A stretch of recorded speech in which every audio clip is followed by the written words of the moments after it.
சினிமாவில் எப்படியாவது கஷ்டப்பட்டு வெற்றி அடையணும்னு இருந்த ஒரு சாதாரண அசிஸ்டன்ட் டைரக்டருக்கு பிறந்த ஒரு பிள்ளையா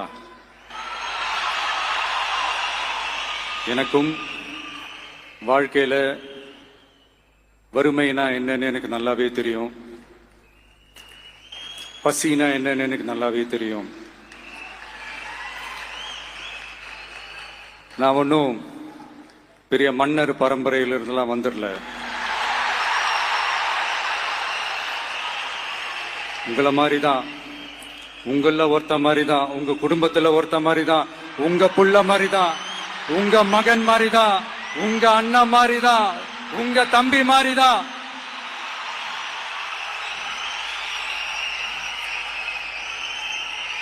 அப்படிதான் நான் உணர்றேன். நீங்களும் என்ன அப்படி நினைச்சதுனாலதான் சினிமாவில் எனக்கு ஒரு மிகப்பெரிய ஒரு இடத்த ஒண்ணு கொடுத்தீங்க. அதையெல்லாம் விட்டுட்டு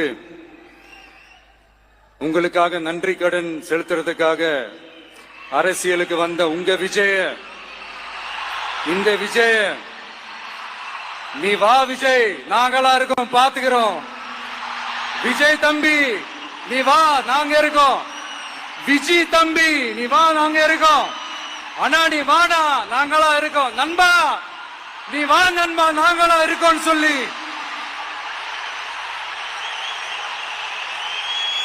அவ்வளவு அன்பா, அவ்வளவு உறவா என்ன ஏத்துக்கிட்டீங்க. இந்த நேரத்தில் இதை நான் சொல்லணும்.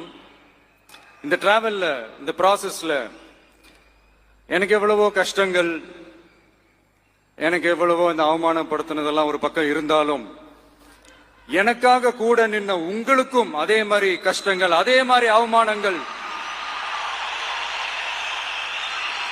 அதையெல்லாம் நீங்க பெருசா எடுத்துக்காம, அதையெல்லாம் நீங்க பொருட்டாவே எடுத்துக்காம, என்னோட வலிகளை, என்னோட வேதனைகளை உங்களோட தான் நினைச்சு என் கூடவே நின்னு இன்னைக்கு சி ஜோசப் விஜய் எனும் நான்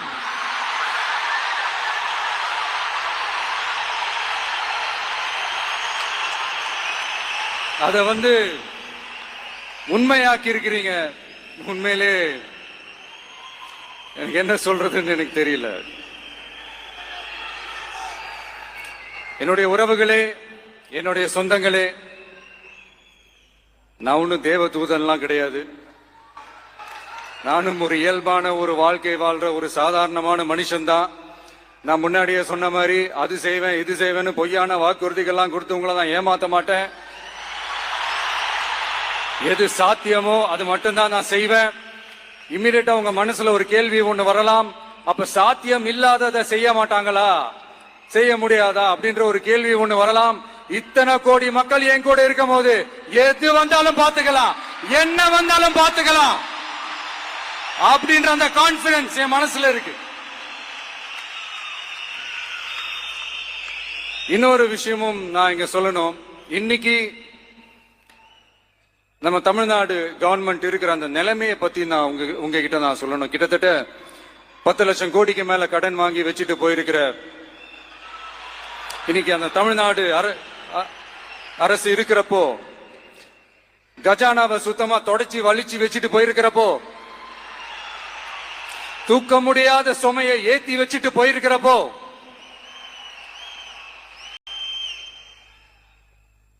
அப்படிப்பட்ட ஒரு நிலைமையில தான் இந்த பொறுப்பை நம்ம கையில எடுத்திருக்கிறோம். உடனே நீங்க நினைக்கலாம், என்னடா இவர் ஏதோ பொறி வச்சு பேசுறாரா அப்படின்ட்டு. அப்படியெல்லாம் எதுவுமே கிடையாது. உள்ள போய் பார்த்தாதான் தெரியும் எது எந்த நிலைமையில இருக்குன்னு, என்ன இருக்கு என்ன இல்ல, எது எந்த நிலைமையில இருக்கு எது எந்த நிலைமையில இல்ல. அதையெல்லாம் பார்த்துட்டு உங்களுக்கு ஒரு வெள்ளை அறிக்கையா அதை வெளியிடணும்னு நான் நினைக்கிறேன். ஒரு டிரான்ஸ்பரண்டான ஒரு கவர்மெண்டா, அதாவது இன்னைக்கு நம்ம தமிழ்நாடு கவர்மெண்ட் இந்த நிலைமையில தான் இருக்கு அப்படின்றத உங்ககிட்ட சொல்லிட்டு I just want to take it forward from there. அதை தான் நான் முதல்ல செய்யணும்னு நினைக்கிறேன். தமிழ்நாட்டை பொறுத்த வரைக்கும் இப்ப யாரையாவது போய் ஏதாவது சந்திக்கணும் அப்படின்னா இந்த மூஞ்ச மூடிக்கிட்டு போய் சந்திக்கிறதோ, என்ன இந்த மறைமுகமா உங்களுக்கு தெரியாம போய் சந்திக்கிறதோ அப்படிலாம் நான் செய்ய மாட்டேன். எதுவா இருந்தாலும் வெளிப்படையாக ஒளிவு மறைவு இல்லாம தான் நான் செய்வேன். இவ்வளவு பெரிய ஒரு பொறுப்பை என் கையில கொடுத்திருக்கிறீங்க. அதே நேரத்தில் எனக்கு கொஞ்சம் அவகாசமும் நீங்க கொடுக்கணும்னு நான் ரிக்வெஸ்ட் பண்ணி கேட்டுக்கிறேன். நான் சொன்னதையெல்லாம் படிப்படியா நிறைவேற்ற நான் ட்ரை பண்ணுவேன், நிறைவேற்றுவேன். அதே நேரத்தில் எனக்கு கொஞ்சம் அவகாசம் கொடுத்தீங்கன்னா எனக்கு கொஞ்சம் உதவியாகவும் ஒத்துழைப்பாகவும் இருக்கும். இது உங்களுடைய ஆட்சி. பெண்கள் பாதுகாப்பை ரொம்ப ஸ்ட்ரிக்டா வச்சிருப்பேன். போதைப் பொருள் கலாச்சாரம் அதை கண்ட்ரோல் பண்றதுக்கு என்னென்ன ஸ்டெப்ஸ் எடுக்கணும், என்னென்ன முயற்சிகள் எடுக்கணும், இன்னிலிருந்து அதை நான் எடுப்பேன். நம்ம பசங்களை அதுல இருந்து காப்பாற்ற வேண்டியது நம்ம அரசனுடைய பொறுப்பு. அதே மாதிரி சட்டம் ஒழுங்கு எல்லாருக்குமான பாதுகாப்பை நான் உறுதிப்படுத்துவேன். என்ன அவமானப்படுத்துறவங்களாகவே இருந்தாலும், என்ன கஷ்டப்படுத்துறவங்களாகவே இருந்தாலும், அவங்களும் என் மக்கள் தானே. நண்பர்களாக இருந்தாலும் எதிரிகளாக இருந்தாலும் 8 கோடி மக்களும் என் மக்கள் தானே.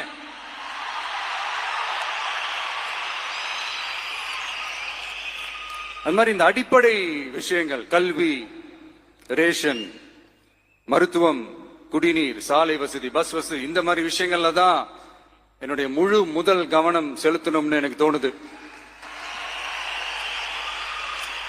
நான் முன்னாடியே சொன்ன மாதிரி மக்கள் பணத்துல இருந்து ஒரு பைசா கூட நான் தொட மாட்டேன்.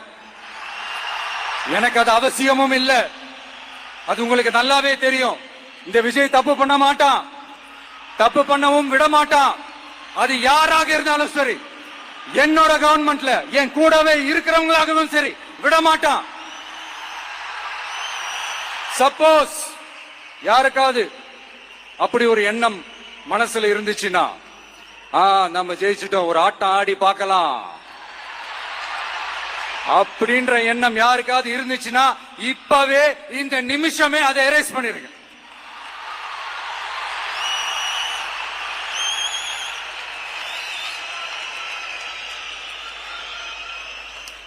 இங்க ஒரே சென்டர் தான், என் தலைமையில் உண்டான சென்டர்.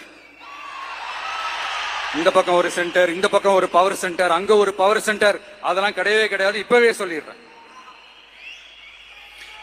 பெண்கள், இளைஞர்கள், விவசாயிகள், அரசு ஊழியர்கள், ஆசிரியர்கள், உழைக்கிற மக்கள், மீனவர்கள் எல்லாருமே நம்ம டிவிக்கு அரசுல நல்லா இருப்போம், நல்லா இருப்போம், நல்லா இருப்போம். பிறப்புக்கும் எல்லா உயிருக்கும் அப்படின்றத நம்ம சமரசம் இல்லாத அடிப்படை கோட்பாடு. சிறுபான்மை சகோதரர்களே, உங்களுக்காக நம்ம டிவிக்கு அரசு கூடவே நிற்கும். உங்களுக்கு அதுல எந்த விதமான சந்தேகமும் வேண்டாம். இந்து, முஸ்லிம், கிறிஸ்தவர்களுக்கான முகம்தான் இந்த விஜயனுடைய முகம். அதுல 100% நீங்க இந்த விஜயை நம்பலாம். இப்படி ஒரு சூழலை ஏற்படுத்தி கொடுத்த தமிழ்நாட்டு மக்கள், ஒட்டுமொத்த மக்கள், உங்கள் அனைவருக்கும் இந்த நேரத்தில் என்னுடைய நன்றியை தெரிவிச்சு, இன்னொருத்தவங்களுக்கு முக்கியமா நான் நன்றி சொல்லணும். அது இந்த விஜய் மாமாவோட குட்டி நண்பா நன்றி.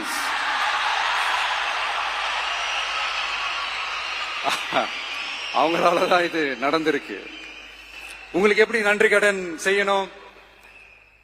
உங்களுக்காக உங்க ஃபியூச்சரை மைண்ட்ல வச்சுக்கிட்டு எல்லா நல்ல விஷயங்களையும் உங்களுக்காக இந்த விஜய் மாமா செஞ்சு கொடுப்பான். கான்பிடண்டா இருங்க. அதே மாதிரி இன்னொருத்தவங்களுக்கும் நான் முக்கியமா நன்றி சொல்லணும். உங்களை எப்படி நான் மறப்பேன்? நீங்க தான் என்னோட உயிராச்சே. தமிழக வெற்றி கழக தோழர்களே,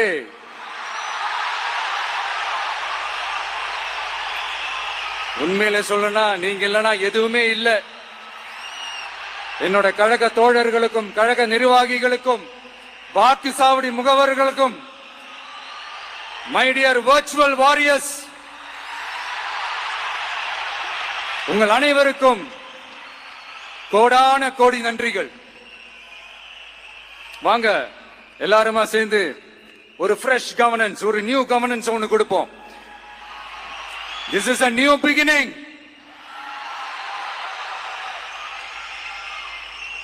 A new era of a real, secular, social justice starts now.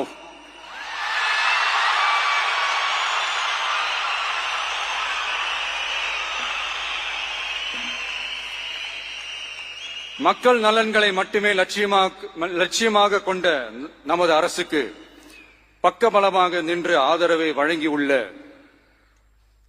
Congress பேரியக்கத்தின் தலைவர் மதிப்புக்குரிய திரு மல்லிகார்ஜுன் கார்கே அவர்களை, பாராளுமன்ற எதிர்க்கட்சி தலைவர் மதிப்புக்குரிய மை பிரதர் திரு ராகுல் காந்தி அவர்கள், காங்கிரஸ் கட்சியின் பொதுச் செயலாளர் மதிப்புக்குரிய திரு கே.சி. வேணுகோபால் அவர்கள், தமிழ்நாடு காங்கிரஸ் தலைவர் மதிப்புக்குரிய திரு செல்வ பெருந்தகை அவர்கள், என்னுடைய நண்பர் பிரவீன் சக்கரவர்த்தி அவர்கள், சிபிஐஎம் கட்சியின் தேசிய பொதுச் செயலாளர் மதிப்புக்குரிய தோழர் திரு M.A. பேபி அவர்கள்,